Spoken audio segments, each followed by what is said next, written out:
भागकर पर्वत की एक गुफा में घुस गया। वहाँ अपनी पहुँच न देखकर राजा पछताकर लौटा और उस घने वन में मार्ग भूल गया। थकावट से उदास राजा घोड़ा समेत भूखा प्यासा व्याकुलता से नदी तालाब ढूंढते ढूंढते बिना पानी के अचेत हो गया। फिर वन में भटकते राजा ने एक आश्रम देखा।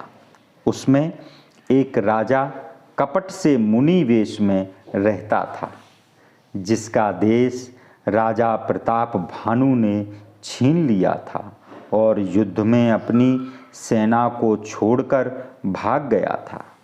प्रताप भानु का अच्छा समय जानकर और अपना कुसमय समझकर वह घर नहीं गया था। उसके मन में बहुत लज्जा हुई और वह अभिमानी राजा प्रताप भानु से भी नहीं मिला। मन में ही क्रोध को मारकर कंगाल के समान वह वन में तपस्वी के भेष में रहता था। उसके पास राजा गया, तब उसने पहचान लिया कि यह राजा प्रताप भानु है। मारे प्यास के राजा ने उसे नहीं पहचाना और सुंदर वेश देखकर उसे महामुनि समझा। घोड़े से उतरकर प्रणाम किया, परंतु परम चतुर राजा ने अपना नाम नहीं बतलाया। राजा को प्यासा देखकर उस मुनि ने सरोवर दिखा दिया। तब राजा ने प्रसन्न होकर घोड़ा सहित स्नान और जलपान किया। सब थकावट दूर हुई और राजा सुखी हुआ। तब वह मुनि राजा को अपने आश्रम में ले गया। सूर्यास्त का समय जानकर आसन दिया। फिर कोमल वाणी से वह तपस्वी कहने लगा, तुम कौन हो? सुंदर युवा होकर जीवन की परवाह न करके वन में अकेले किस कारण फिरते हो?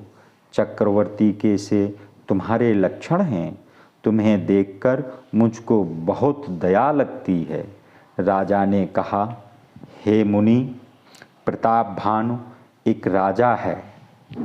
मैं उनका मंत्री हूँ और शिकार खेलता हुआ मार्ग भूल गया हूँ। मेरे बड़े भाग्य हैं जो आपके चरणों के दर्शन हुए। मुझे आपका दर्शन दुर्लभ था, इससे मैं जानता हूँ कि भला होने वाला है। उस मुनि ने कहा, हे तात, अब अंधेरा हो गया है। यहाँ से तुम्हारा नगर 70 योजन पर है। हे सुजान, रात भयावनी है, रास्ता नहीं सूझता। ऐसा जानकर आज यहाँ रहो, प्रातःकाल होते ही चले जाना। तुलसीदास जी कहते हैं, जैसी होनहार होती है वैसी ही सहायता मिल जाती है। या तो आप ही उसके पास आ जाती है या उसे ही वहाँ ले जाती है। हे नाथ, बहुत अच्छा। ऐसा कहे मुनि की आज्ञा सिर पर रखकर घोड़े को वृक्ष से बांध राजा बैठ गया। राजा ने बहुत भांत से मुनि की बड़ाई की और उसके चरणों में प्रणाम कर अपने भाग्य की सराहना की। फिर कोमल और सुहावनी वाणी से कहा, हे प्रभु, मैं आपको पिता जानकर ठिठाही करता हूँ। हे मुनीश्वर, मुझे अपना पुत्र और सेवक जानकर अपना नाम बतलाइए।